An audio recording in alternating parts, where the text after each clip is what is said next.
한 주간의 정치권 핫 이슈를 속속들이 들여다보는 정치토론 왈가왈부 유용합니다. 오늘도 뜨거운 토론을 펼쳐주실 세 분 모셨습니다. 김유정, 진성호 그리고 김광진 전 의원 나와 계십니다. 안녕하십니까? 네, 안녕하세요. 네, 이번 주 역시 정치권 뜨거운 이슈들로 가득 찼는데요. 왈가왈부가 준비한 토론 주제들은 무엇인지 먼저 화면으로 만나보시도록 하겠습니다.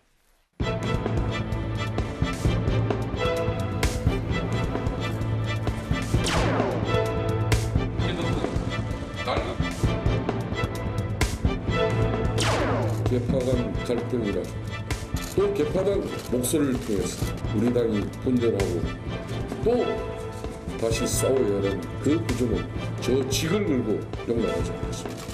대응하겠습니다. 만일 싸우자면 이번에야말로 끝장을 볼 것입니다. 정말 마음속에는 모든 뼈를 깎는 자세로 철저하게 성찰하고 혁신하겠습니다. 소통과 화합으로 당이 온전한 하나가 될 것입니다. 당내 의견은 통합하지 않겠습니다. 통합은 미봉책일 뿐입니다. 오히려 더욱 치열한 토론과 소통을 통해서 해결하겠습니다.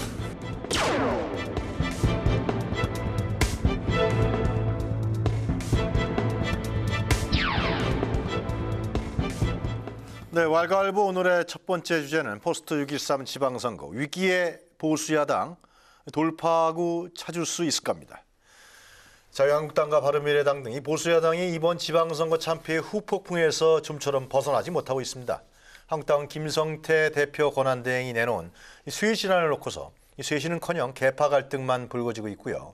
바른미래당 역시 이틀간 워크숍을 갖고서 당 정체성을 재정립했지만 논란은 여전한 상황입니다.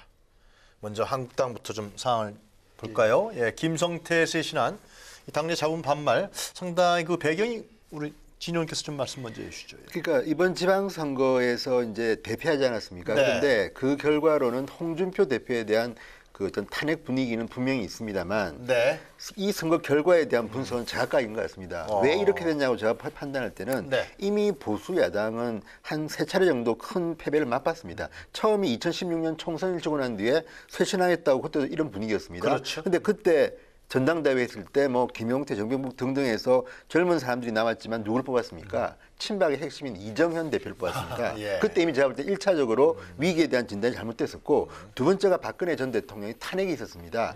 그때도 뭐 뼈를 깎는 고통을 감수하고 바꾸자 그래가지고 임명진 외부 비대위원장까지 초청했지만 네. 결과는 그리 좋지 않았던 것 같고 그다음에 세 번째가 이제 대통령 선거입니다. 그러니까 대통령 선거는 그래도 이제 상대적으로는 뭐 선전했다고 볼 수는 있지만 그때도 워닝이 들어온 겁니다. 그러면 그때 당을 바꿨어야 되는데 홍준표 대선 후보를 그대로 당대표를 시켜서 여기까지 온 겁니다. 그러니까 이번에는 정말 헌정사상 처음으로 지방선거치고는 최악의 성적표를 받았는데도 불구하고 이렇게 된 것은 네. 첫째는 제가 볼 때는 현역 의원 110명이 넘는 현역 의원들의 임기가 너무 많이 남았다는 겁니다. 이분들은 국회의원직을 그만둘 수는 없습니다. 그렇다면 서청원 의원처럼 본인이 알아서 그냥 나가버리든지 네. 뭐 그러면 되는데 그런 분도 없고 또 하나는 다음 총선 때 출마 안 하겠다. 오늘 뭐 유민봉 의원이 이제 박근혜 정부의 청와대 수석을 했기 때문에 안 한다고 했는데 이런 분들처럼 이제 불출마 선언을 하는 분들도 많이 나와야 되는데 그런 분들도 찾기 어렵다. 그러니까 1차적으로 제가 보는 진단은 위기에 대한 지금 자유한국당 의원들의 진단이 다른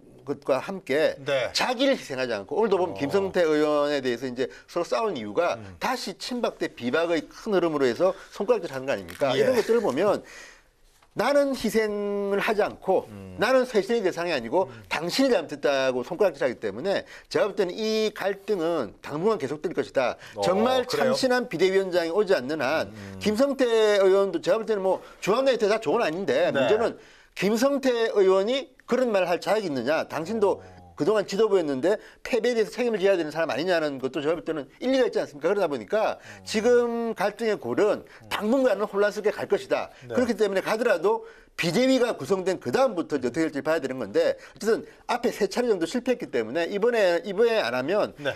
2년 뒤에 총선은 정말 아주 끔찍한 결과가 나올 확률이 아니, 근데 많습니다. 김성태 안을 받아들이지 않으면 누가 비대위를 구성합니까? 지금? 그러니까 그러니까 근데 지금 문제는 비대위 자체에 대한 문제보다도 예. 중앙당 해체라는 걸 저는 왜 근데 김성태 원내대표가 이런 이야기를 했는지는 잘 모르겠지만 네. 나름대로 저는 뭐 이야기는 됩니다. 왜냐하면 이건 희생을 하는 아니기 때문에 중앙당을 해체하고 지금도 제가 듣기는 세 가지죠. 예, 그 여의도에 있는 큰 당사를 이제 팔고 지금 영등포에 조그만 곳으로 지금 뭐 이사 간다는데 이런 것들이 사실 이미 지금 김성태 원내대표는 중앙당을 좀 줄이겠다, 네. 축소하겠다는 생각을 한 것 같은데 근데 문제는 이런 것들이 타이밍상 친박 속에서 볼 때는 꼬투리를 잡은 겁니다. 왜 당신이 그 이야기를 하느냐. 예. 당신은 물러나고 무조건 새로 구성된 비대위에 맡게 되는 거 아니냐는데 그러다 보니까 지금 본질보다는 서로 그냥 손가락질하는 이런 상황이 온 것 같습니다. 어떻게 보세요? 김성태 원내대표 쇄신안. 일단- 김성태 원내대표가 비대위를 구성하는 거에 대해서 반대하는 거예요? 아니요, 지금 현재 비대위원장입니다. 왜냐하면 예, 아니, 원내대표였기 그러니까 때문에. 비대위 구성해야 되는 거 아니에요? 예, 본인이 이제 그것도 하지 구성해야 말아라. 일단은 자유한국당의 앞으로의 행보가 어떻게 될까라고 네. 하는 게 뭐 저희도 토론하고 있고 뉴스거리로는 나오고 있습니다만 여의도에서는 뜨거운 감자인데 과연 국민들이 어떤 관심을 갖고 있는 뜨거움이 있는 것인가. 네. 비대위원장을 외부에서 오든 내부에서 하시든 지금 그것에 대한 관심도 그렇게 크지 않다라고 네. 하는 게 좀 보여지고요. 안에서는 아직도 이게 친이 친박 간의 싸움과 갈등의 구도를 가지고 가속적인 얘기가 나오고 있습니다만 사실 그 전에 총선의 결과라든가 뭐 대선의 결과라든가 이런 것들은 친이 친박의 문제가 좀 많이 누적돼 있었다라고 네. 충분히 얘기할 수 있는데 지금의 6.13 지방선거의 선거 결과라고 하는 것, 민심의 심판이라고 하는 게 과연 친이 친박의 싸움이 도저히 더 이상 보기 싫다라고 하는 것인가, 아니면 자유한국당이 그동안 운영해 왔었던 여러 가지 야당으로서의 모습이라고 네. 하는 것이 더 이상은 한국 정치에 좀 맞지 않다라고 하는 국민의 심판인가라고 하는 걸 먼저 좀 자유한국당 분들이 생각하셨으면 좋겠다라고 하는 생각이 들고요. 민주당에서는 지금 어떻게 보세요? 자유한국당의 이런 내분에 대해서 사실 저희가 뭐 평가할 입장은 아니겠습니다만 예상은 할 수 있는 거예요. 지금 국민들이 생각하시기에는 자유한국당도 그렇고 사실 선거라고 하는 게 상대적이기 때문에 저희가 압승을 했을 뿐이긴 합니다만 네. 자유한국뿐만 아니라 민주당도 뭔가의 개혁이 있지 않으면 다음 선거에서 참 어렵다라고 하는 생각이 좀 들기도 하고요. 개인의 희생 뭐 말씀하셨습니다만 개인의 희생뿐만 아니라 당 전체가 어떠한 고민과 진로를 할 것인지라고 하는 것을 먼저 숙고한 이후에 방식을 뭐 5대 방식으로 할 거냐, 외부 인사로 할 거냐, 뭐 네. 중앙당 해체로 할 거냐는 아주 지엽적인 문제라고 생각합니다. 크게 관심 없으신 것 같아요. 그 한국당 어떻게 저희뿐만 아니라 국민들이 지금 관심 그래요? 없으실 것 같습니다. 김정호님 어떻게 보십니까? 국민들이 보시기에는 그냥 볼썽사납다. 아직까지도 답이 없다. 뭐 이렇게 판단하지 않을까 싶고요. 네. 그동안 침묵했던 그 숨죽이고 지켜만 봤던 초선들이 중진들을 비난하고 그랬죠? 그리고 중진들은 지도부를 비난하고 어. 서로 책임 떠넘기기 물귀신 작전만 하고 있는 거죠, 지금도. 그래서 자조 섞인 목소리로 그 한국당 내부에서 나오는 더 망해봐야 된다라는 말이 어쩌면 맞는 말일 수도 있다 이런 생각이 들고요. 더 망한다는 건 뭡니까? 다 해쳐 모여야 하는 건가요? 그런 것일 수도 있고 다음 총선이 아직도 멀리 남아 있다고 하니까 이런 사달들이 네. 나긴 했지만 뭐 그 총선까지도 폭망하는 네. 뭐 그런 걸 상정해 볼 수 있겠죠. 그런데 김성태 쇄신안이라고 하는 게 말씀하셨지만 중앙당 해체 예. 그리고 비대위 구성 그렇죠. 그리고 비대위원들 다 하나가- 외부에서 다 외부 네, 인사. 외부 비대위로 외부 인사. 구성을 하는 거 그리고 이제 당명도 바꾼다 당명도 또 이런 있어요. 거죠. 또 네. 당명회가 또 나왔는데 그렇게 이제 크게 세 가지 정도인데 뭐 절차상 논의도 없이 마음대로 발표하느냐 월권 아니냐 뭐 온갖 얘기들이 각 계파에서 다 나오는 것 같아요. 그런데 아직도 언제적 친이 친박입니까? 두 대통령, 전직 대통령이 다 지금 감옥에 보내놓고 본인들은 여전히 계파 타령하고 있고 그리고 그 두 계파뿐만이 아니고 뭐 친홍계도 있고요. 뭐 그 바른정당 갔다가 돌아온 복당파도 있고요. 예. 또 거기에 또 이제 그냥 무계파라고 할까요? 뭐 비주류도 또 있고요. 뭐 이런 상황에서 지금 상황은 서로 당권을 갖겠다고 예. 싸우는 그런 형국인 거죠. 그러니까 의총을 5시간 넘게 했는데 결론은 없고 쇄신안에 대한 어떤 중지를 모은 바도 없고 예. 뭐 김성태 대표에 대한 권한대행이죠. 네. 에 대한 비난만 5시간 했다 이러는데 5시간 논의해서 어떻게 결론이 나옵니까? 지금 이 제1야당이 몰락한 이런 순간에 예. 저는 뭐 5일이고 50일이고 논의를 해야 된다고 생각하고요. 김성태 쇄신안 자체를 이렇게 던지는 것도 뭐 중앙당 해체 같은 거에 대한 비판 여론이 많은데 좀 성급했고 비대위 정도 구성한다. 모든 것을 일임한다. 이 정도 했으면 조금 나았을 텐데 뭐 그냥 구체적으로 좀 들어가다 보니까 비판의 여지가 많았다고 보고요. 당권 가지려고 하는 사람들은 누구 마음대로 중앙당을 해체해 이렇게 할 수 있는 거 아닙니까? 그랬다고 생각하고 의원들도 너무 안일하게 생각하고 있는 게 아닌가 아직까지도 네. 그런 생각이 듭니다. 이 친박하고 비박 개판 갈등이 다시 나타난다는 것 같아요. 예. 지금 말씀하셨지만 최근에 뭐 문자가 하나 또 공개되면서 글쎄 박성준 말이에요. 의원의 예. 아침 회의 문자가 이제 공개되면서 더 확전이 됐는데요.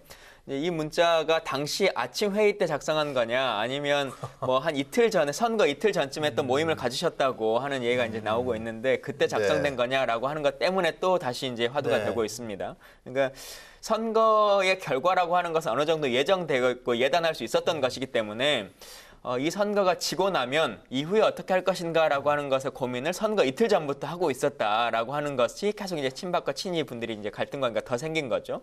그러니까 결국은 이 선거는 어차피 의미가 없고 우리는 당권을 지자라고 하는 것에만 훨씬 더 관심이 있는 이런 네. 모습들이 국민들의 기대에는 훨씬 더 부합하지 못하는 상황들이 된다. 그리고 이 문자는 아니고 메모죠. 메모의 가 사진에 공개되면서 결국은 여기 나와 있는 것처럼 이제 목을 친다라고 하는 이 단어가 훨씬 더 이제 강하게 받아들여지면서 우리를 목을 치려고 했느냐라고 하는 얘기가 또 나오고 네. 상대방도 집권하면 우리 목 치려고 한 거 아니었느냐라고 하는 얘기를 계속 주고받게 되면서 정말 볼썽사나운 모습들만 보여주고 있는 것 그러니까 최근에 같습니다. 이제 자꾸만 나오는 얘기는 두 분도 말씀하셨지만 친박 비박이 이거 아직도 이런 이 친박 비박 그러니까 친박 친이 하여튼 이 갈등은 굉장히 오래된 싸움이잖아요. 그렇죠. 근데 이게 근데 다시 또 올라오면은 이거 해결할 길이 없는 거 아니에요? 지금 이게 친박 비박이라는 개념도 있지만 여기 네. 보면 또 복당파라는 말이 나옵니다. 무슨 네. 이야기냐면 지금 친박이라는 말도 이제 사실 옛날 말이 됐지만 친박이라는 단어는 굉장히 지금 박근혜 대통령이 탄핵당한 뒤에는 굉장히 이제 좀 치욕스러운 단어가 된 거 아닙니까? 그런데 사실 친박 대 비박의 싸움으로 저는 보지는 않습니다. 아, 그런데 그래요? 문제는 어떤 친박들이 살아남기 위한 저는 몸부림으로 봅니다. 무슨 이야기냐면 그전에는 어떤 이야기가 들어왔냐면 홍준표 대표에 집중됐습니다. 비판이. 그래서 네. 홍준표 대표가 이번 지방선거를 지더라도 본인이 당대표를 사퇴하지만 그다음 전당대회에 또 나올 것이라는 이야기가 나왔습니다. 그러니까 예, 예. 홍준표 대표가 또 잡을 것이라 이것 때문에 시끄러웠는데 지금 단계는 일단 홍준표라는 이름은 쑥 들어간 걸 보면 저는 그래도 조금 발전한 건 맞습니다. 그런데 문제는 뭐냐면 유시민 전 장관이 이제 엊그제 그런 이야기를 했습니다. 지금 지방선거를 갖다가 컴퓨터로 시뮬레이션을 하면 네. 내년 총선에서 250석 정도를 민주당이 건지는 거로 보인다. 이 물론 예상이지만 제가 봐도 그렇습니다. 지금 지방선거의 결과만 그대로 대입해보면 250석이라 그러면 지금 자유한국당은 앞으로 몇 석을 할지를 모르는데 300석에서 250석. 그렇죠. 3분의 1을 그냥 넘어버리네. 예, 4분의 3까지 되는 거니까. 그럼에도 불구하고 지금 이런 논쟁을 하는 거는 자기 밥그릇을 챙기는 겁니다. 왜? 지금 살생부라고 이제 이야기하는 건 뭐냐면 박성중 의원의 그 메모에 나타났던 실명이 거론된 겁니다. 그러면 제가 봐도 이 당사자는 또 기분 나쁘지 않겠습니까? 어쨌든 내가 뭐 다음에 되든 안 되든 간에 내 목을 친다? 그리고 또 하나는 국회의원 선거에 나가서 떨어지는 거하고 당에서 퇴출되는 건 좀 다릅니다. 그러니까 정치인의 명예를 보면. 그런데 지금이 거론되는 거는 이런 해법인데 근데 문제는 이것이 새로 들어오는 비대위원장 주도로 해서 자 우리가 당을 갖다가 바꿔야 되는데 당신이 열심히 한 건 알겠지만 이런 것 때문에 좀 나가달라. 그때 나왔으면 저는 큰 문제 없을 수 있는데 문제는 아직 비대위원장도 정해지지 않은 상태에서 이런 게 나왔다는 건 저는 그래서 박성중 의원은 본인의 이거는 뭐 실수이긴 하겠지만 예. 징계의 당초는 회부해서 징계받아야 됩니다. 왜냐하면 징계 정도를 제가 말씀드린 그렇지만 네. 이미 이걸 갖다가 언론에 나오겠다는 그만으로도 당내 분란을 일으켰기 때문에 책임을 져야 되는 것이고요. 또 이분이 홍보위원장으로 제가 알고 있습니다. 그렇다면 아주 미숙한 처리였고 또 하나는 이제 이 여러분들이 이제 책임을 져야 될 사람 중에서 이제 스스로 하는 것하고 이제 이렇게 강제로 쫓겨나는 게 있는데 지금쯤이면 다른 당 같으면 좀 더 많은 사람이 좀 나와야 되지 않아요? 솔직히 어차피 제가 봐도 뭐 물론 이 경상북도나 뭐 대구 정도는 좀 다르지만 수도권에서 지금 분위기에서 나와가지고 되겠습니까? 그러니까 서창원 의원 같은 경우도 경기도 지역구 의원입니다. 그분은 탈선하신 분이라서 그런지 모르지만 감각을 가지고 일단 먼저 네. 한 거 아닙니까? 그러면 제가 볼 때는 제가 말씀 못 드리겠지만 누구나 다 알고 있습니다. 지금쯤에는 기자회견 여셔야 될 분들이 좀 계신데 몇 분이나 계신다고 보세요? 그건 알 수 없죠. 그건 본인들이 안 판단해. 되면서요. 아니 제 머릿속에 들어오는 실명이 있지만 그 말씀드린 그런 게 그렇죠. 그것도 그분들의 명이기 때문에. 그런데 그런 분들이 스스로 나서야 되는데 안 해요? 이 정도 상황에서 이렇게 조용한 걸 보면 아직까지 정신을 못 차리고 있다는 것이고요. 또 하나는 정말 아까 더 이제 망가진다는 말씀하셨지만 보수층에서는 그런 말도 합니다. 이럴 거면 아예 그냥 자유한국당에 있는 의원 중에서 괜찮은 사람들은 다 그냥 오히려 그분들이 탈당해라. 그래서 새로 밖에다 정당 하나 만들어라. 자유한국당이라는 껍데기는 버려라는 말도 나옵니다. 왜냐하면 이 자유한국당이라는 게 사실 생각보다는 큽니다. 그리고 당원도 이 민주당 쪽에 비해서 제가 알기로는 굉장히 많고 네. 굉장히 자산이 많은 정당입니다. 그런데 이걸 갖다 다 포기하고 아예 그러면 지금 현직 의원이라도 난 정말 창피해서 자유한국당에서 못하겠다. 다 나와서 새로 정당을 만들어야 되는데 문제는 그 실험이 한번 실패했거든요. 한번 했다가 바른정당. 예. 그렇기 때문에 이것도 지금에 볼 때는 국민들한테는 그렇게는 신선하지 않게 보이는데 아마 때가 되면 지금은 이제 선거가 없기 때문에 지금 네. 당장 액션은 하지 않겠지만 1년쯤 지나서 아마 이런 상황도 올지는 저는 모른다고 보는 게 아예 한국당을 버리는 거예요, 껍데기를. 중앙당 해체도 사실 제가 볼 때는 이 김성태 의원도 서울의 지역구이기 때문에 나름대로 이제 인식이 경북이나 이쪽보다는 조금 각박합니다. 그러니까 네. 한 건데 자 그렇다면 알겠습니다. 그런 상황까지 보는 건데 지금 현재 드러나는 이것들은요 국민들한테 짜증만 주는 것이다. 오늘 김성호 전 의원께서 하실 얘기가 무척 많을 것 같은데 좀 천천히 하시죠. 예, 예. 우리 좀 진단을 해주시죠. 어떻게 가면 좋겠어요? 자유한국당이 지금 외부에서 보시기에 이렇게 좀 가라. 글쎄 뭐 그렇게 요구 자체도 별 희망을 그래요? 예, 기대를 걸고 있지 않는 것 같은 게 이제 그게 더 큰 문제라고 보여지고요. 이게 그러니까 좀 애정과 증오가 동시에 좀 공존하는 그런 상황이어야 네. 그나마 또 좀 관심도 갖고 뭐 이거 엉망 아니냐 이렇게 얘기를 할 텐데 그냥 그럴 줄 알았다라는 게 이제 거의 중론처럼 보여서 그런 좀 안타까움이 있죠. 네. 이제 서청원 전 대표 같은 경우에는 국회의장 해보려고 그렇죠. 했던 예. 게 이제 사실은 탈당하셨어요. 꿈이었는데, 네, 그런데 이제 뭐 제1야당에서는 뭐 국회의장은 만무하고 또 이렇게 물 건너 가버린 셈이고요. 그래서 탄핵 국면에서의 어떤 그런 본인에 대한 비판과 치욕도 사실 좀 묵묵히 견뎠던 점도 네. 국회의장 한번 하고 이제 마무리하고 싶었던 그런 게 있었는데 결국엔 내가 더 이상 당을 위해서 할 일이 없다 이렇게 물러나지 않았습니까? 한편 또 이 모든 이 선거의 참패와 또 이런 원인 제공을 했던 홍준표 대표는 지금 네. 뭐 변호사 개업해서 뭐 이명박 대통령을 면회 간다는 둥 뭐 이런 얘기를 하고 있고 그런 상황이고 김무성 전 대표 같은 경우에는 지금 이제 본인은 다 내려놓겠다, 당권 예. 불출마하겠다. 뭐 그거는 반복적으로 해온 얘기라서 크게 신선하지도 않습니다. 그것도 당권 도전을 위한 것이다라는 게 중론이기 때문에 그래서 누구 하나 자신을 희생하려 하는 사람이 보이지 않기 때문에 국민들이 기대하기가 참 어렵다 이렇게 생각합니다만 네. 그리고 이제 쇄신안이라고 김성태 의원이 내놓은 것도 대표가 내놓은 것도 그 비대위 맨날 구성하던 비대위인데 예전에 박근혜 전 대통령이 그 비대위가 가장 강력했고 뭐 그 외에는 외부에서 천막당사 그렇죠 외부에서 온 모든 비대위원장 중심으로 했던 것은 다 실패하지 않았느냐라는 이제 그런 자조 섞인 목소리가 나오고 있는 것도 사실인데요. 네. 그럼에도 불구하고 그 비대위 구성에서 정말 사심 없는 어떤 사람이 와서 네. 그 문제 있는 사람은 쳐내고 새롭게 혁신하는 예. 그런 모습 외에 어떤 방법이 있을 것인가 저는 그런 생각이 들기 때문에 네.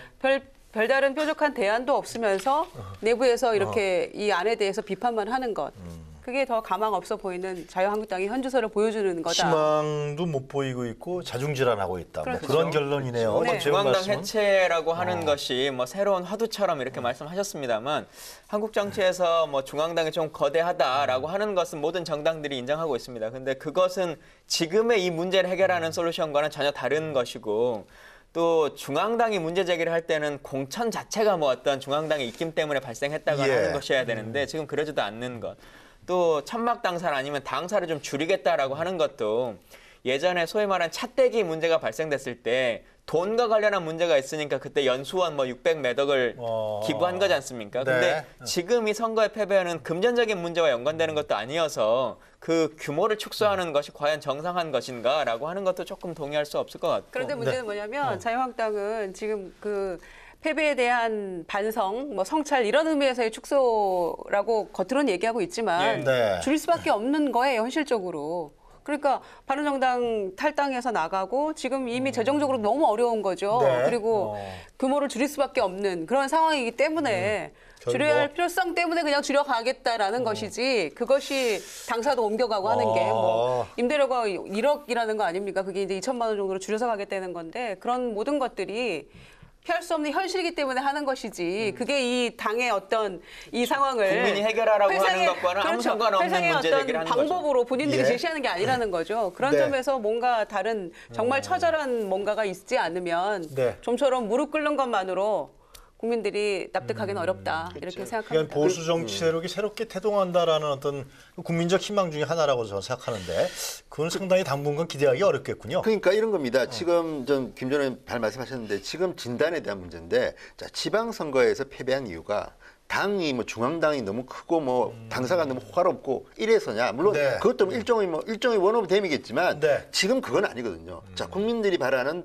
보수당의 모습과 너무 다르다는 건데 알겠습니다. 그러면 그걸 바꿔야 되는 게 또 하나는 저 노하우도 좀 다르다고 보는 게 당명 바꾸고 이런 것도 사실 어떤 의미에서는 보수 정당은 당명을 그렇게 많이 바꾼 적이 없습니다. 무슨 얘기냐면 민주당은 뭐 지금 제가 생각해도 무슨 새천년 무슨 민주회의 무슨 평민당 무슨 열린우리당 뭐 민주통합당 통합민주당 어쨌든 뭐 이름이라는 게요 엄청나게 많이 바뀌고 또 위합집산을 했는데 그 노하우가 좀 있습니다. 특히 김한길 의원 같은 경우 뭐 워낙 당을 깨고 이제 나와가지고 새로 만들고 뭐 이런 것들이 있는데 보수 정당은 지금까지 당을 깨고 새로 만들고 한 예. 그 테크닉도 제가 볼 때는 거의 없습니다. 그러니까 그냥 있는 그대로만 했던 정당이기 때문에 그렇게 이제 이 저 유목민 같이 이렇게 옮기면서 이런 것들을 하기가 힘들고 또 하나는 알겠습니다. 국민들이 생각하는 그 이미지 보수냐 진보냐의 문제가 아니라 자유한국당이라는 그 이미지가 제가 볼 때는 이미 굉장히 나쁘게 된 게 몇 개 있는데 그걸 갖다 바꾸는 데 대한 진단을 해야 되는데 너무 중앙당 해체는 이런 이야기 하다 보니까 그러니까, 국민들이 예. 얘들 뭐 하는 거지? 뭐 여의도 사건에 갇혀 있는 거죠. 국민의 이런 시각으로 거니까. 가자. 얘기를 조금 옮겨보죠. 예. 그러면 현재의 자유한국당에 계신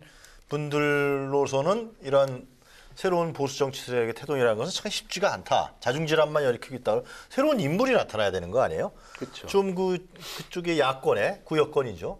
새로운 인물을 좀 추천하신다면 누가 있겠어요? 사실 그게 지금 해성과 같이 나타나서 좀 바꿔야 이 되는데. 진단이 해결점을 찾지 못하고 있는 것 같습니다. 외부에서 뭐 비대위원장을 오시겠다라고 하는 거론되는 분들도 뭐 다 한 10년 전에도 활동하셨던 분들이시고 네. 또 뭐 저희 당에도 비대위원장을 하셨다가 자유한국당에도 비대위원장을 하셨다가 하는 분들이 왔다 갔다 하면서 비대위원장을 하는 게 비대위원장 전문. 예, 과연 무슨 혁신의 누구- 의미가 누군지 알겠어요. 예. 있느냐라고 하는 생각들도 뭐 많이 있기도 하고 해서 제대로 된 인물이 없다. 당 내에도 없고 외부에도 없다라고 하는 게 사실은 가장 큰 고민인 것 같고요. 아마 국민들도 그런 생각이실 것 같은데 자유한국당이 자연스럽게 이렇게 좀 뭐 이런 표현이 그럴지 모르겠지만 소멸되면 민주당이 뭐 진보와 보수라고 하는 걸로 그동안은 불려져서 진보라고 네. 불려졌는데 네. 그냥 민주당이 좀 중도 정도, 중도 개혁 정도의 스탠스로 바뀌고 나머지 극우 세력이었던 정당은 또 진짜 말 그대로 보수 정당으로 하나 좀 태어나는 게 있고 네. 또 진보 정당들이 좀 정상화 되는 걸로 정의당이나 뭐 정의당이나 아니면 저희 당에서 좀 분화가 되거나라고 해서 진짜 좀 제대로 된 스펙트럼이 한국 정치에 만들어졌으면 좋겠다라고 하는 심판의 기점이 있는 것 민주당이 그런 같습니다. 구상인 건가요? 그러니까 아니요, 민주당이, 제가 민주당의 구상이 아니라 제가 생각하는 국민들의 시선은 그런 것 같습니다. 민주당이 좀 중도 개혁 정당으로 좀 이렇게 자리를 잡고 예. 뭐 극우 그다음에 좌파 이렇게 그러니까 양당제에서 진보를 대표하는 민주당이라고 하기에는 이제 조금 달라지는 것이 아니냐라고 생각하는 거죠. 그러면은 새로운 인물 제일 궁금한 게 그러면 새로운 인물 궁금한데 뭐 추천하실 분 없어요 혹시? 아니 밖에서 그런 거 만들어도 되는 거 아니에요? 보수 정치 세력을? 그게 뭐 쉽지 않죠. 쉽지 않죠. 쉽지 않고요. 그리고 보수를 하겠다고 내가 선뜻 보수다라고 손드는 국민도 많이 줄었지 않습니까? 네. 지난 탄핵 이후에. 예. 그래서 찾기 어렵다. 그리고 거론되는 인물들도 아마 본인들이 고사하는 분도 많을 것 같고요. 선뜻 나서서 예. 뭘 하겠다는 분도 없어요. 예. 바른미래당 지난번 그 워크숍 엊그제 1박 2일 갔다 올 때도 나서서 발제하면서 선거에 대한 평가를 해줄 만한 외부 인사가 없어서 굉장히 찾기가 힘들었다는 거 아닙니까? 그래요? 그랬는데 하물며 이 제1야당의 비대위원장 찾기란 매우 어렵다. 내부도 내외부 네, 모두 알겠습니다. 해서 굉장히 어려운 진의원님도 일이다. 뭐 추천할 분 없어요 혹시? 아 이런 분이 나타나면 좀 달라지지 않겠냐? 근데 이제 과거에도 보면 주성호 전 의원께서 들어가시는 거 어때요? 저는 뭐 어떤 의미에서 제가 볼 때는 나이가 많다고 봅니다. 그런데 이 영국 같은 경우에 보면 위기 때 어떻게 돌파하냐면 예. 이렇게 파격적인 어떤 초법적인 비대위원보다는 있는 사람 중에서 인물을 키워서 신인들을 갖다가 당대표로 내세웁니다. 그래서 제가 이제 런던에 1년 연수했을 때 있었던 일이 바로 토니 블레어의 등장인데, 자, 내년이 총선인데 가을에 토니 블레어가 이제 당 대표가 됩니다. 근데 그때 한 게 교육, 그리고 그때 어떤 비판을 받았냐면 노동당 당선돼도 불구하고 예. 대처의 손자라 그랬습니다. 그러니까 파격적인 정책으로 어쨌든 그 사람이 총선을 이겼는데, 자, 그 정도의 인물을 해야 되는데 지금 저는 그렇다면 누군가 뭐 홍정욱 의원 지난번에 홍정욱 전 서울시장 의원. 저는 차라리 그런 분을 하면 비대위원장 맡기고 정권을 줘서 해라 그러면 가능성이 있는데, 뭐 오세훈? 뭐? 오세훈 시장도 저는 괜찮다고 봅니다. 근데 이제 김태근? 문제는 정태근, 정태근. 근데 이제 문제는 이 지금 남경필, 김태호 등등에 대해서는 이야기 나옵니다. 그런데 그렇죠? 이제 그런 분들에 대해서는 또 반대하는 분들도 많기 때문에, 그런데 이제 이런 거는 있습니다. 이 보수 정당은 외부에서 인사가 와서 선거한 예가 별로 없습니다. 임명진 위원장도 그랬고, 네. 한 번 선거한 게 이제 박근혜 대통령이 예. 비대위원장에서 선거한 적은 있는데, 그렇다 그러면 한 번 정도 이 새누리당이나 한나라당에서 의원이나 이런 걸 해봤고 지금 잊혀진 인물 정도 중에서 뭐 저는 오세훈이나 홍정욱 정도면 카드는 괜찮다고 보는데, 그래요? 문제는 이 카드를 세우는 것도 지금 싸우고 있는 그분들이 해야 되는 겁니다. 그게 안 그러니까 되는군요. 문제는 그게 안 돼. 지금 김성태 원내대표를 욕하지만 이분이 법적으로는 자격이 있는 겁니다. 누굴 지명할 때. 그렇다 그러면 이것까지도 보는 건데, 만약에 그 정도의 파결을 갖다 허용하는 지금의 시스템이라면 저는 미래가 있지만, 또 뭐 지금 뭐 나오는 된다? 분들 보면 저는 좀 실망스러운 이름들이 많은데, 그런 식으로는 저는 불가능하기 때문에 거기까지도 쉽지 않을 것 같다. 좀 더 파격적인 인물을 갖다가 좀 영입하는 알겠습니다. 판단 뭐 근데 말로는 파격적인 인물을 전권을 주고 모셔온다라고 매번 말하지만 지금 이 시기에 줄 수 있는 전권이라는 게 과연 뭐가 있는 것인가 생각해 보면 사실 거의 없는 거지 2, 않습니까? 3개월짜리 예. 비대위원장인 거죠. 다음 전당대회를 다음 준비하는 전당대회까지. 전당대 준비위원장 말고는 할 수 있는 게 지금 있는 의원들을 다 나가라고 할 수도 없고 공천권을 줄 수도 없고 공천권을 지금. 줄 수도 없고 하는 거여서 전권이라고 하는 말 자체도 자, 그냥 예, 언어도단인 알겠습니다. 거죠. 한국당 얘기는 이 정도 하고요. 바른미래당 얘기 좀 하죠. 네. 1박 2일 워크숍입니까? 네, 1박 2일 야외에서 워크숍, 텐트까지 치고 이렇게 뭐 했던 용문산으로 것 같은데요. 갔다고 예. 했는데 그런 그 국민들에게 이제 조금 열악한 환경에서 네. 바깥에서 이렇게 그 난상 토론 벌이면서 그러니까 의원들하고 비대위원들 네. 연석으로 해서 이제 워크숍을 갔던 건데, 거기에서 나온 결과를 놓고는 역시 또 다시 자중질환이 일어나고 있는 형국이어서 그래요? 예, 여전히 그러니까 좀 이런 당은 저는 처음 봤어요. 그러니까 당의 정체성이 무엇인지를 정하지 구성원마다 전부 다 다르게 얘기하는, 달리 얘기하는 이런 정당은 굉장히 보기 드문 정당이 아닌가 이런 생각이 들었고요. 그리고 이제 그 의총의 이제 1박 2일 연수 워크숍의 결과물로 발표한 내용이 합리적 진보와 네. 개혁 보수가 같이 하는 정당으로 우리는 이념보다는 민생 정당, 이념을 내세우기보다는 그런데 민생 정당으로 뭐 실용 정당. 거듭나겠다. 그렇게 얘기를 했는데 또 이제 내부에서 반발이 나오는 거 아닙니까? 그 합리적 진보라는 표현을 있지도 않았다. 하지도 않았던 말을 워크숍의 결과물인 것처럼 얘기하는 것은 말이 안 된다. 그래서 이의 제기가 나왔고요. 비대위원 그래. 중에서. 그러니까 여전히 정체성 때문에 그냥 굉장히 어정쩡한 위치에서 헤매고 있다. 이렇게 그 정체성을 보여지고요. 왜 못 정하는 거예요, 서로? 이 구성원이 한 많지도 지붕 않은 두 거 같아요. 가족이니까.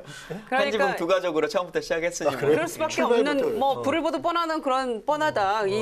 지금의 이런 상황은 그렇게 될 수밖에 없는 두 당이 합당을 한 거죠. 굉장히 급하게 이루어졌고 또 처음에 그랬기 때문에 이 이념에 대해서 당의 정체성을 좌표를 설정해야 되는데 그렇게 못하고 그냥 당원에 못 박지도 못하고 지나간 거죠.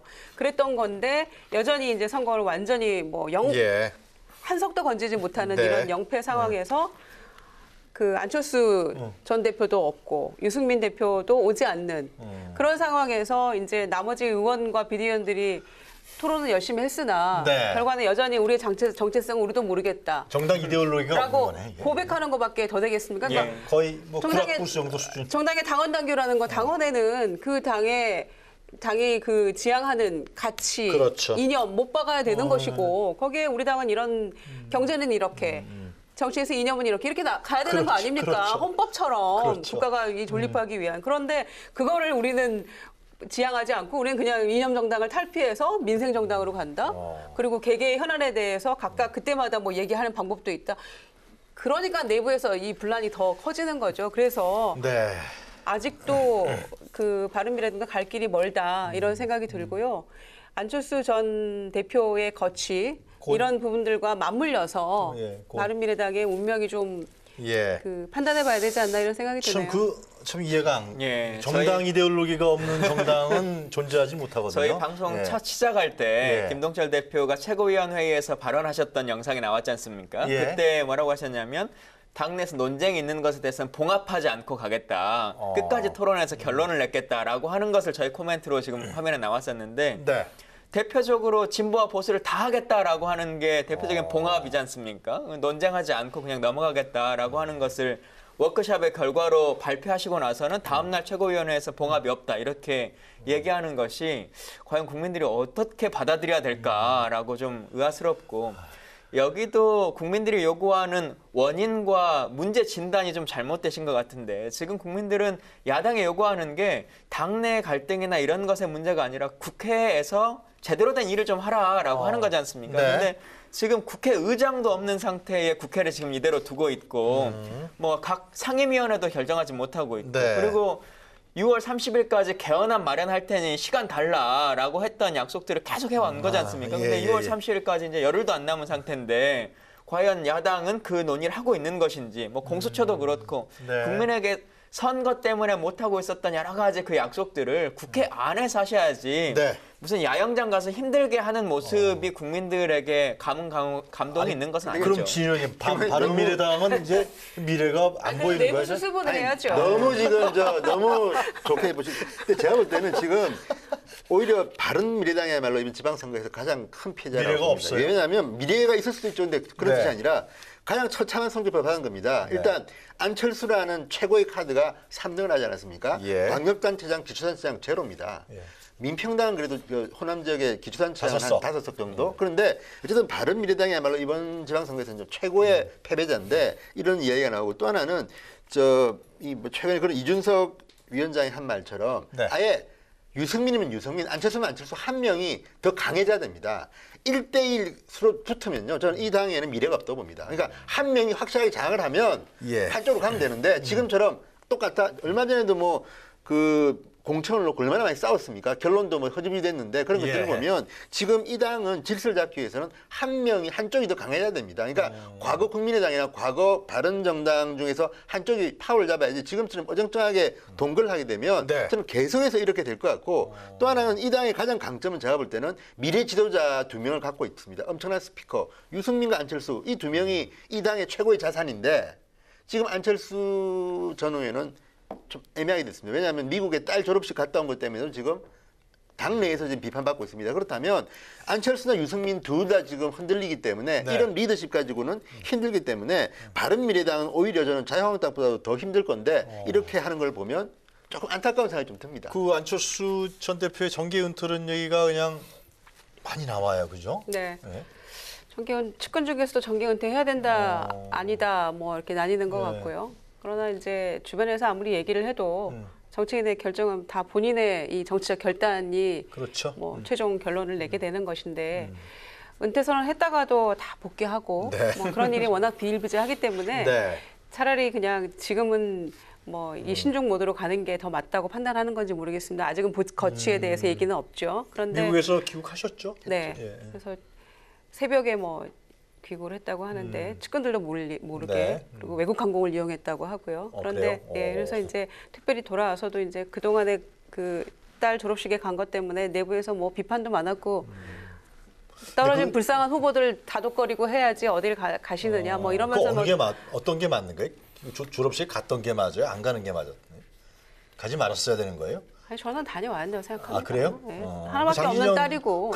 장진영은 왜 갔냐고. 아니, 미국에 며칠 가는 거잖아요. 그러니까 15일이, 그러니까 지방선거 13일이고 15일이 졸업식인데 며칠 갔다 온다고 해서 상황이 달라지나요? 아무것도 달라진 거 없잖아요. 그러니까 잠시 다녀오는 것이고 다녀와서 또 정치적으로 당도 수습도 하고 뭐 이렇게 하면 되는 것인데.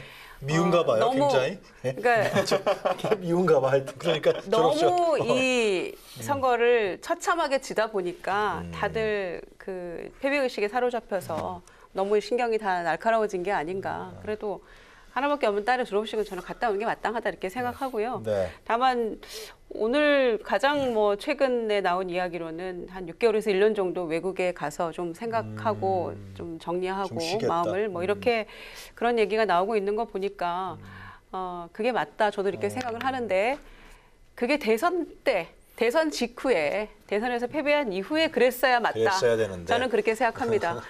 곧바로 당대표에 8월 달에 뛰어들어서 5월에 대선 치르고 그렇게 해서 오늘날 이런 결과를 가져오는 것보다는 저는 대선 직후에 정말로 이 조금 생각하고 참회하고 본인을 돌아보는 그렇죠. 그런 시간이 좀 필요했다면 지금의 이 모습은 굉장히 달랐을 것이다. 이렇게 생각합니다. 그런 점이 좀 안타깝죠. 정계 은퇴를 해야 된다고 보세요? 아니면은 뭐 좀 한 1년 정도 쉬었다가 다시 정치하는 게 낫다고 보세요? 근데 이분의 성격상 뭐 딱히 정계 은퇴라고 하는 발언을 하시지는 않을 것 같습니다. 그냥 자연스럽게 뭐 본인은 활동을 하시겠지만 국민들의 이제 평가를 통해서 네.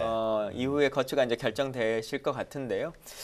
뭐 그래도 어쨌든 바른미래당의 당 지지율보다는 본인이 더 얻었다라고 하는 것 때문에 그건 그러네요. 예, 뭐 다른 그 후보들 같은 경우에 예를 들어 박원순 시장은 민주당의 지지율과 거의 비슷한 정도의 지지율을 얻고 그다음에 김문수 후보는 당 지지율보다 한 2% 정도밖에 못 얻었거든요. 좀 높았어요? 예, 조금 넘었습니다. 그랬어요? 근데 안철수 대표는 그래도 한 10%가 넘게 더 얻었으니 그래도 내 개인적인 능력은 남아있는 게 아니냐라고 하는 생각을 하실지 모르겠습니다만 그래도 더 이상 하실 수 있을 만한 상황은 못 될 것 같습니다. 지금께서 막 웃으셨는데 아니다라는 거예요? 아니 저는 안철수 전 대표가 지금 미국 간 거는 저는 잘못했다고 봅니다. 만약에 안철수 후보가 서울시장에 당선됐으면 저는 딸을 위해서 가는 게 맞다고 봅니다만 졌지 않습니까? 그래서 처참하게 3등으로 그러면 지금 바른미래당에서 몇 분이나 서울구청장 후보에 출마했는지는 모르겠으나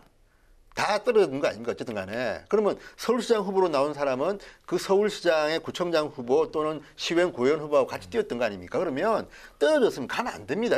그래서 저는 안철수라는 정치인이 아직도 피렘이라는 소리 듣는 게 바로 이런 겁니다. 정치는요, 본인이 정치인입니다. CEO가 아니라 지금 정치인인데 이렇게 졌는데 어마어마한 참사를 당했는데 본인이 딸 졸업식을 한다?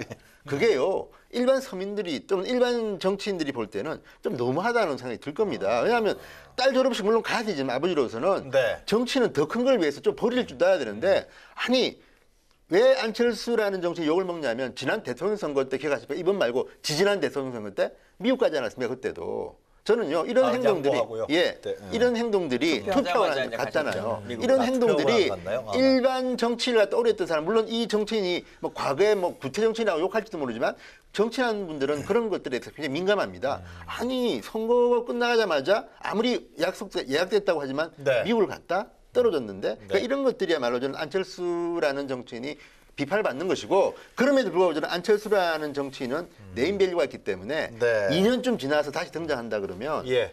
또다시 국민들이 박수 치지도 모릅니다. 왜? 그거는 전적으로 제가 볼 때는 민주당 정부가 잘하느냐 못하느냐에 따른데 또 좀 못하면요. 안철수 어디 갔어? 이렇게 되는 거기 때문에 이거는 죽었다고 저는 보지 않습니다. 다만 지금 이번에 보여준 안철수라는 정치인의 태도는 저는 아주 못마땅합니다. 우리 김정 전 의원께서는 그래도 이 세 분 중에서 가장 가까이 안철수 전 의원하고 이제 지내셨던 것 같은데 네. 어때요? 지금 말씀하신 건 제가 좀 다른 식으로 용어를 바꾸면은 정치인의 자질 같거든요. 그런 부분도 좀 어떠세요? 정치인의 자질을 갖고 있느냐 없느냐 이런 부분이 저는 계속해서 문제가 되는 거예요. 태도, 자질. 새 정치에 기치를 걸고 안철수 현상이라고까지 그렇죠. 불리우는 예. 그런 신드롬을 일으켰던 당사자의 모습치고는 지금 6년, 7년 지난 후에 네. 아쉬움이 더 크죠. 아쉬움이 더 크고 그 안철수 현상은 다 어디로 갔을까라는 그런 안타까움이 더 많을 거라고 생각합니다. 그런데 미국 갔다가 안 오는 것도 아니고 네. 그리고 애초에 뭐 안철수 전 후보에 대해서 뭐 걸었던 어떤 기대가 그러니까 인간적으로 굉장히 막 아주 여유롭게 막 주변 사람을 챙기고 막 이런 이미지보다는 네. 아직도 그냥 그 좀 파릇파릇한 그 신참 정치인 같은 네. 그런 모습의 이미지가 더 많았죠, 사실은. 그러니까 좀 6, 7년 지난 다음에 대표도 벌써 몇 번 했는데 노련한 어떤 그런 이미지는 사실은 없다고 없죠. 봐야죠. 예. 예. 그런 점에서 뭐 가족 만나고 지난 대선 때 그 그 따님에 대한 뭐 네. 여러 가지 뭐 그때 그 그런 게 있었죠. 비판과 이런 여러 가지 얘기들이 있었는데 뭐 그런 저런 거에 대한 그런 마음도 아마 딸에 대한 마음의 빚도 있었을 거라고 저는 생각합니다. 그래서 며칠 다녀온 거 가지고 뭐 그렇게까지 논란할 문제냐 저는 그건 아니라고 보여지는데 문제는 아까 말씀하신 것처럼 뭐 바른미래당의 정당 지지율보다 나는 많이 얻었다. 뭐 17%인가 18% 얻지 않았습니까? 9점 몇 %인가. 예. 그거는 정말 말이 안 되는 게 불과 1년 전에 본인 대선에서 23% 얻지 않았습니까? 그거보다 훨씬 추락한 거죠. 그러네요. 그리고 더 문제는 뭐냐면 이 어렵게 당을 그 쪼개지는 아픔까지 겪으면서까지 국민의당 쪽에서 바른정당하고 통합했을 때는 정말 통합의 시너지를 안고 우리가 뭐 그 야당 교체, 제1야당의 대안 세력으로서 우리가 부상할 거다. 엄청난 시너지를 가져올 것이다라고 호언장담하면서 이렇게 했거든요. 그런데 이런 처참한 결과를 낳았다는 그게 문제라고 저는 약당이 생각한 실패했다는 것이죠. 거네, 실패죠. 그리고 안철수 실패. 대표가 그런 생각을 하시면 안 된다는 겁니다. 예, 그 뭐, 지지율이 높다라고 하는 생각을 하시면 안 된다는 된다. 겁니다. 그렇죠. 그러니까 하지 말아라. 예. 실패인 것이고 그리고 지금에 와서도 당의 정체성 가지고 이렇게 논란할 정도면 이 통합이 분명히 어디선가 번지수가 틀렸다. 알겠습니다. 이렇게 생각하는 거죠. 알겠습니다. 하여튼 떨어졌지만 그래도 관심은 많이 화제에 오르는 인물인 거는 분명한 그렇죠. 것 왜냐하면 같습니다. 그 이유는 하나입니다. 어. 이 견제받지 않은 권력은 부패하기 마련이기 때문에 민주당으로서도 또 문재인 대통령도 일성이 그거지 않았습니까? 우리가 두렵다. 굉장히 두렵다. 조심해야 된다. 잘해야 된다. 이런 것들이 무엇이겠습니까? 네. 야당이 견제받지 않는 일당의 독주는 나중에는 이 문제가 생길 수 있기 때문에 그런 점에서 국민들은 뭔가 견제와 균형이라는 차원에서 네. 비판도 하지만 또 기대하고 있는 것이죠. 네, 여전히. 하여튼 오늘 첫 번째 주제 야당 얘기를 했는데 좀 오래 얘기했어요. 그렇죠? 상당히 국민들이 관심을 갖고 계신 분들이 지금 이제 가져주십시오 하는 거죠.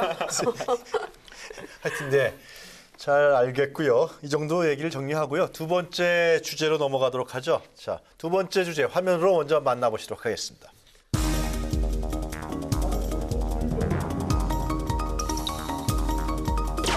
정부는 경찰이 1차 수사에서 보다 많은 자율권을 갖고 검찰은 사법 통제 역할을 더욱 충실히 해야 한다는 원칙을 세웠습니다. 정부의 시간은 끝났고 이제 국회의 시간이 됐습니다. 부족한 점은 보완되더라도 합의안의 근본 취지만은 훼손되지 않고 입법을 통해 제도화되기를 소망합니다.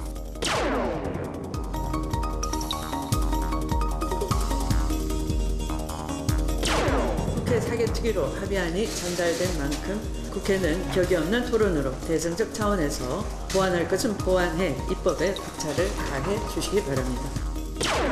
검찰 개혁의 핵심은 검찰에 대한 대통령의 무소불위의 인사권을 제한하는 것인데 통째로 빠져 있습니다. 검찰 인사 문제를 포함한 근본적인 검찰 개혁 방안이 마련되어야 합니다.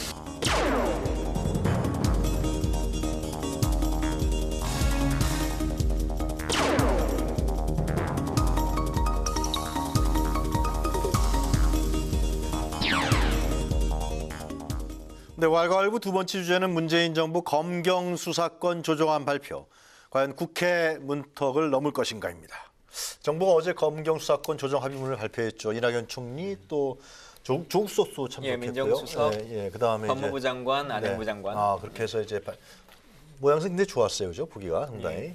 사인까지 다 하고요. 예. 그랬는데 과연 이 부분을 이제 사실 국민이 항상 바랬던 측면도 굉장히 강하잖아요. 검경 수사권 조정은 이게 나온 지 한 10년이 뭡니까? 굉장히 오래된 것 같아요. 이 얘기 나온 지는. 이제 국회로 넘어갔고, 근데 이 부분들이 과연 이제 처리될 것이냐? 또 검찰과 경찰이 이 부분에서 다 받아들이면서 전향적으로 협조할 것이냐? 여러 가지 사안이 있는 것 같은데요. 예. 먼저 어떻게 보셨습니까? 검경 수사권 조정안에 대해서는? 일단은 검찰과 경찰은 네. 대표하는 장관들이 서명을 했기 때문에 네. 이 정도 안은 받아들이겠다라고 하는 것은 조율이 된 거지 않습니까? 근데 이제 이후에 국회에서 넘어온 공이 어떻게 세부적인 조율이 될 것인가라고 하는 걸 좀 네. 지켜봐야 될 것 같고요. 이게 말씀하신 것처럼 꽤 오래전부터 논의됐었던 사항이고 네. 문재인 대통령 2012년에 대선에 출마할 때부터 제1호 공약으로 거의 내세웠던 검찰개혁의 1호 공약으로 내세웠던 것이고 그때는 정확하게 이제 분리하겠다라고 하는 게 공약이었었는데 네. 이번에 이제 인수위격인 그 기획위원회를 거치면서 조정하는 것 정도라고 하는 걸로 이제 변경이 됐죠. 그래서 최종적으로 이제 정확하게 그 평가로 보면 검찰이 완전하게 뺏겼다고 보기도 그렇고 경찰이 다 얻었다고 하기도 어려운 이번 약간의 아니요? 절충안이다라고 하는 이야기들이 많이 있는데요. 네. 달리 생각해 보면 이 양측이 치열하게 본인의 밥그릇을 지키고 있었던 상황에서 네. 둘 다 만족하지 못하는 합의안이라고 하면 국민 입장에서는 그래도 잘 이루어지는 것이 아니냐 이렇게 볼 수도 있는 것 같고요. 또 하나는 이게 진짜 어려운 문제이기 때문에 한 발을 뛰는 것 자체라도 응원을 해줘야 되는 상황이다. 네. 이후에 제도를 운영하면서 또 고쳐나갈 부분들은 추가적인 것을 고치면 된다 이렇게 보여집니다. 나름대로 하여튼 현실적인 조정안이 합의된 것이다. 예, 그렇습니다. 예. 검찰 경찰 좀 약간 볼멘소리 나오지만 진행하면 되고 국회의 몫이다. 뭐 그런 말씀이신 거예요. 이후에 공수처라든가 여러 가지 것이 더 보완돼야 될 부분들이 있습니다만 네. 현재 범주 안에서는 할 수 있을 만큼은 최선을 다했다 이렇게 보여집니다. 김 의원님부터 말씀하실래요? 어떻게 보셨습니까? 저는 이 수사권 조정 문제는 반드시 이루어져야 되는 개혁적인 일이다라고 네.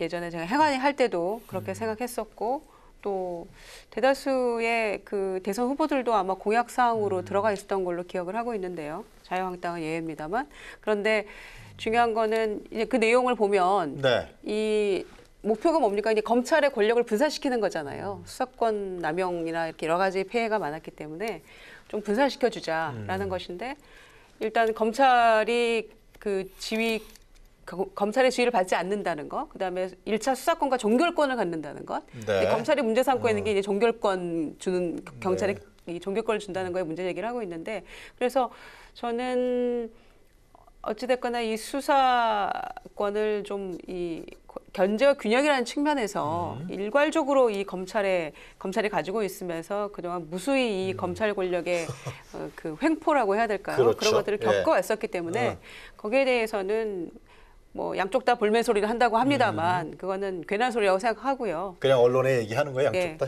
아니 그래서 그런 것들을 좀 막아보기 위해서 정부 안으로는 이제 그 합의문을 만들기 위해서 이례적으로 뭐 장관들이 사인도 하고 이런 글쎄 모습까지 말이야. 보였는데 사인 안 했으면은 아마 더 야단이 났을 것 같아요. 그런데 그런 모습을 보면 가지고 있는 자가 뺏기면 볼멘 소리 하기 마련인 거죠. 그리고 경찰로서도 뭐 조금 더 가져오고 싶었는데 좀 미비한 거 아니냐 욕심 부릴 수 있는 거고요.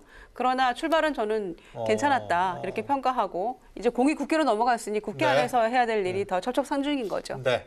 김성호 전 의원도 어떻게 뭐 잘 합의됐다고 보세요? 어떻게 현실적으로 잘 풀어갈 수 있다고 보십니까? 어떻게 보십니까? 근데 일단 이 네. 문재인 대통령의 공약 사항을 갖다가 이제 현실화시킨 거기 때문에 일단 네. 의미는 저는 있다고 봅니다. 다만 근데 문제는 뭐냐면 여기에 대해서 이 장관들이야 뭐 사인하고 뭐 저 좋아들 하시지만 이분들은 별 사실은 관계가 없는 분들이고 중요한 거는 경찰과 검찰입니다.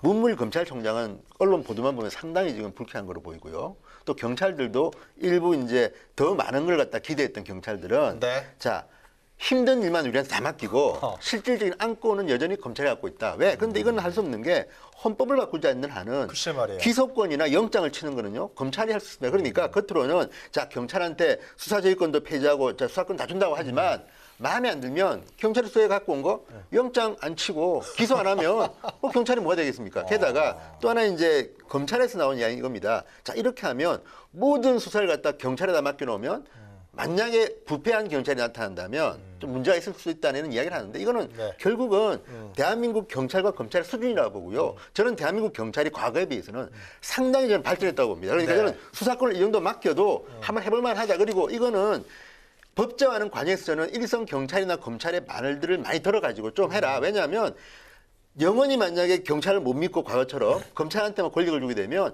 또다시 정치검찰 비판이 나오기 때문에 저는 경찰에 이 정도 권한을 주는 거는 때는 됐다고 봅니다. 다만 경찰이 그걸 담당할 만큼 의지가 있고 하느냐에 대해서는 계속 이제 좀 시뮬레이션 돌려보고 네. 현실을 해가지고 입법하는 건데 다만 이게 국회 문턱을 넘는 데는 제가 볼 때는 잠깐만요. 김동철 원내대표 이야기도 했지만 쉽지는 않을 거라고 봅니다. 정리하면은 지금 이제 검경수사권 조정안이 1차 수사 종결권을 경찰에서 갖는 거죠. 수사권과 종결권을 다 종결권 갖는 갖죠. 거죠. 네. 그때까지는 검찰이 관여하는 건 아니죠. 수사주의를 못합니다. 못하죠. 수사주의 예, 예. 못하죠. 그 대신에 이제 영장 좀 주세요. 그러면은 이제 검찰이 그래 한번 검토해 볼게 이렇게 되는 겁니까?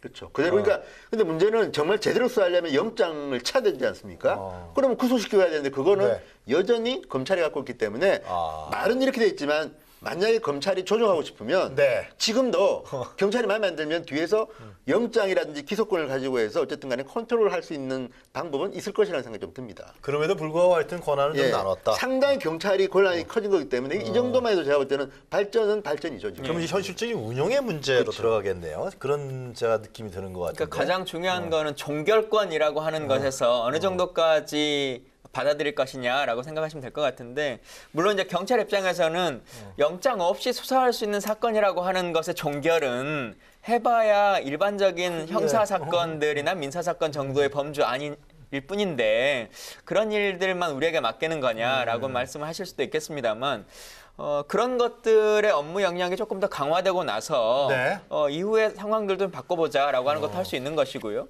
또 지금 영장청구권 어쨌든 기소권도 영장청구권도 헌법상의 문제이기 때문에 경찰에게 이렇게 권한을 안 주면 안 되겠다, 더 줘야겠다라고 하는 국민의 여론이 있으면 개헌 때 또 그 내용이 담길 수도 있는 것이고, 지금은 검찰이 거의 모든 것을 다 쥐고 있는 것처럼 보이지만 네. 같이 이제 논의되고 있는 법안 중에 공수처 법안이 있는 거지 그게 않습니까? 핵심인 것 같아요. 네, 그래서 또. 공수처로 넘어가면 지금 검찰이 가지고 있는 권한의 거의 반 이상이 또 넘어갈 수 있는 것이기 때문에 그렇게 양분될 수 있는 여지가 있다, 이렇게 보여집니다. 사개특위에서 그걸 논의해야 되는 거 아니에요, 그죠? 네, 지금 근데 사개특위에 이 수사권 조정 합의문을 전달을 했는데 네. 사개특위 활동 시한이 지금 9일인가밖에 6월 말까지예요. 그러니까 그래요? 그런 상황이기 때문에 지금 국회가 꼼짝도 안 하고 있고 지금 원구성 협상도 못 하고 있고 네. 보니까 홍영표 원내대표가 지금 자유한국당 원내대표 만나보지도 못했다, 지금 이러고 있는 상황이어서 네. 한국당 당내 문제가 너무 복잡하니까요. 네. 그런 상황인데 사개특위 연장이 가능할지 이게 그렇지 않은 정성호 위원장은 연장해달라 그런 것 같은데, 그죠?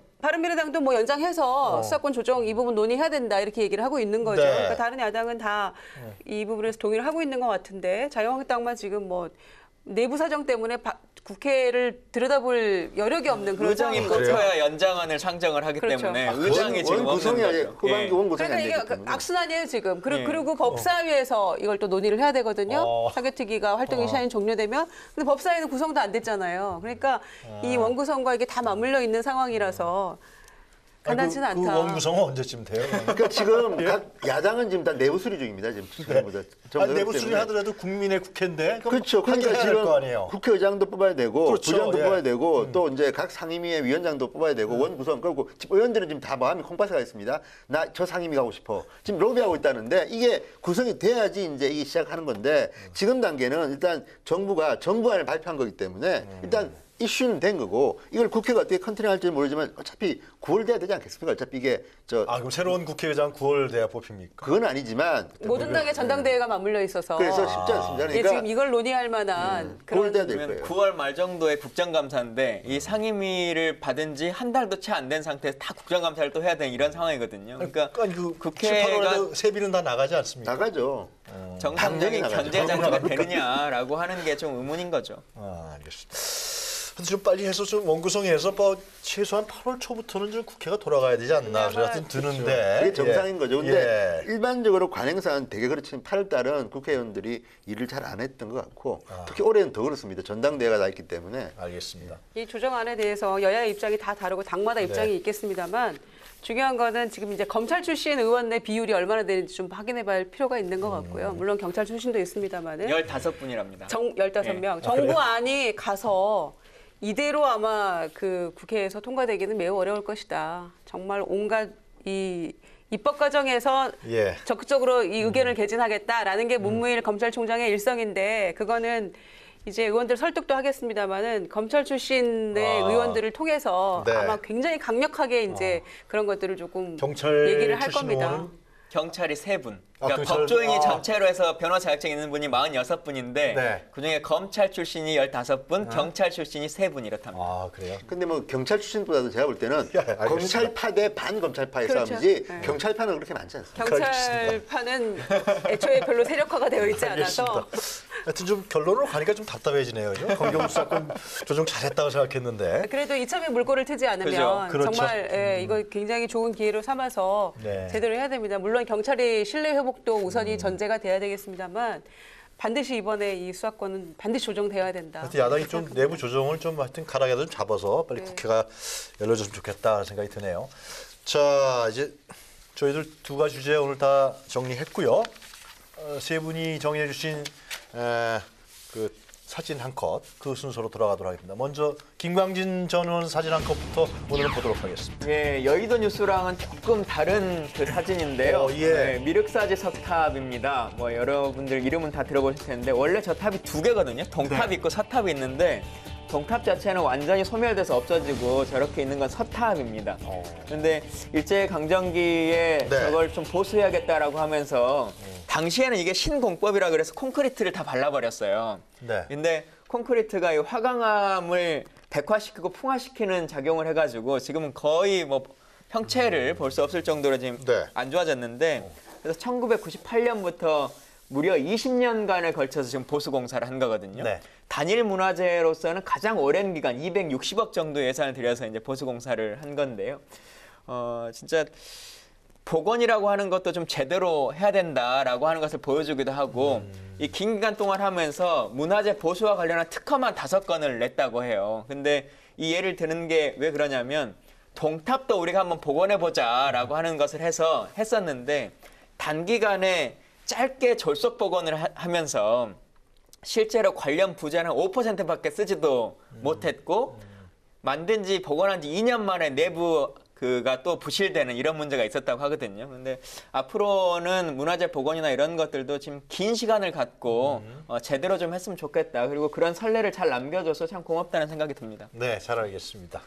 자, 그럼 두 번째 사진 한 컷 김유정 의원신가요? 네네. 네.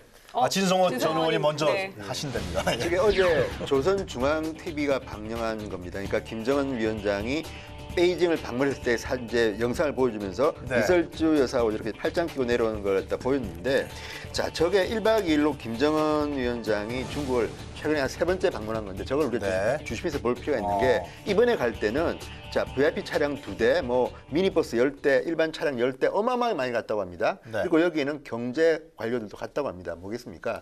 지금 북미회담의 결과가 의외로 지금 트럼프는 패배했고 네.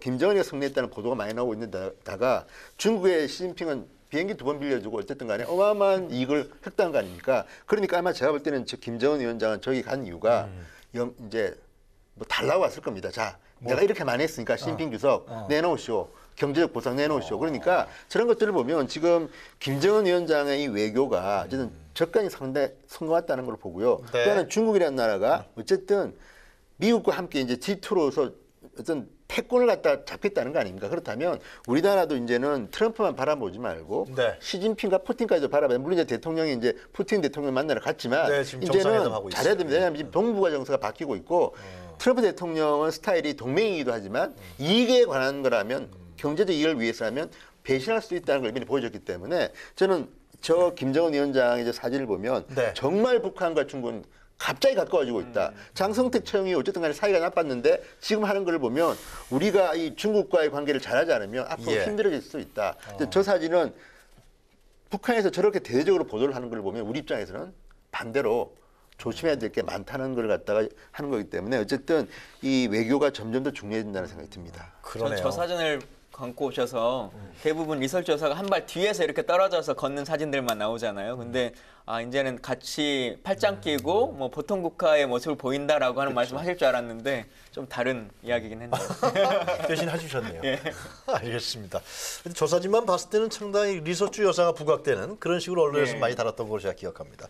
자, 세 번째 우리 김유정 전 의원께서 선택하신 사진 한 컷 보도록 하겠습니다.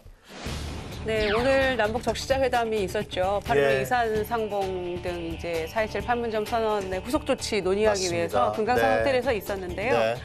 지금 이제 박경서 대한적십자사 회장하고 뭐 이 남측 대표단이 이제 지금 고성에 그 동해선 출입 사무소 통해서 출경하는 장면입니다. 그래서 인터뷰했는데. 그래서 우리나라가 지금 지구상의 마지막 분단 국가잖아요. 네. 그리고 그런 것 때문에 이제 이산의 한이 좀 반드시 이번에 좀 풀렸으면 좋겠다라는 게 아마 모두의 소망일 네. 텐데 통일부에 등록된 지금 이산 가족 수가 한 14만 정도 되는데 그렇게 그 중에서 남으셨다. 생존자가 이제 6만 가까이 된다고 네. 해요. 그리고 그 중에서 70세 이상의 고령자가 85%가 넘어서 5만 가까이 된다고 합니다. 그런데 지금 우리가 그동안에 이산 상봉을 어떤 식으로 했냐면 한 100명씩 네. 한 2박 3일, 맞습니다. 뭐 5, 6회 이 정도 하고 말하는데 어느 세월에 이분들이 다 만나시겠어요. 그러니까 네. 기다려주지 않을 분들도 많이 계시고 고령이신 분들이 많아서 그렇기 때문에 이번에는 조금 뭐 고향도 좀 방문하고 서신 교환도 하고 전면적으로 좀 이분들의 어떤 생사 확인도 하고 이런 것들을 논의하기 위해서였는데 반드시 좀 그런 후속 조치들이 제대로 좀 돼서 정말 오고 가야지 통일도 이 물꼬를 틀 수 있는 거잖아요. 그런 점에서 반드시 좀 많은 성과가 있기를 기대하면서 이 사진을 좀 골라봤습니다. 이거는 근데 전적으로 북한 탓입니다. 우리는 다 하는 거고 지금 북한은 보상이 없는 한 조금씩 한 거기 때문에 저 원인 제공자는 북한입니다. 그러니까 알겠습니다. 이 기회에 북한이 정신 차려야 된다는 생각이 듭니다. 네. 좀 전향적인 자세를 보이지 않을까요 이번에? 그렇죠. 그럴 것 같아요. 한국 전쟁 때 이산 당연히 가족이 그렇게 천만이었던 걸로 제가 기억하는데. 하여튼 너무나 가슴 아픈 일인데요. 지금 김정전 의원 말씀하신 대로 이분들 아마 하루하루가 괴로울 빨리 좀 만나봤으면 좋겠다. 하루하루가 빨리빨리. 예. 우리 이번에 협상하는 북한 당국이나 우리 남한 정부는 물론이고요. 이런 문제를 하여튼 좀 흔쾌하게 풀 수 있는 그러한 앞으로의 진행이 됐으면 좋겠다. 그런 생각이 듭니다. 오늘 두 가지 주제로 얘기했었는데 하여튼 지방선거를 끝내고 이제 국회로 돌아왔는데요. 세분 말씀하셨지만 이제 6월 임시국회는 여전히 개점 시업 상태고요. 그리고 향후에 국회가 언제 열릴지 확실하게 지금 알 수 없는. 그래서 민생을 챙기는 정당으로 거듭나겠다는 약속들은 했습니다만은 아직 국회의 개점 상태는 잘 보이지가 않는 것 같습니다. 국회가 풀어야 할 숙제가 산적한 만큼 여야는 하루속히 국회를 좀 정상화해서요. 원구성 협상과 함께 시급한 민생 법안 처리에 적극 나섰으면 좋겠습니다. 네, 정치토론 왈가왈부 오늘은 여기까지입니다. 오늘 세 분 모두 고생하셨습니다. 감사합니다. 저희는 다음 주 금요일 이 시간에 다시 찾아뵙겠습니다. 고맙습니다. 예.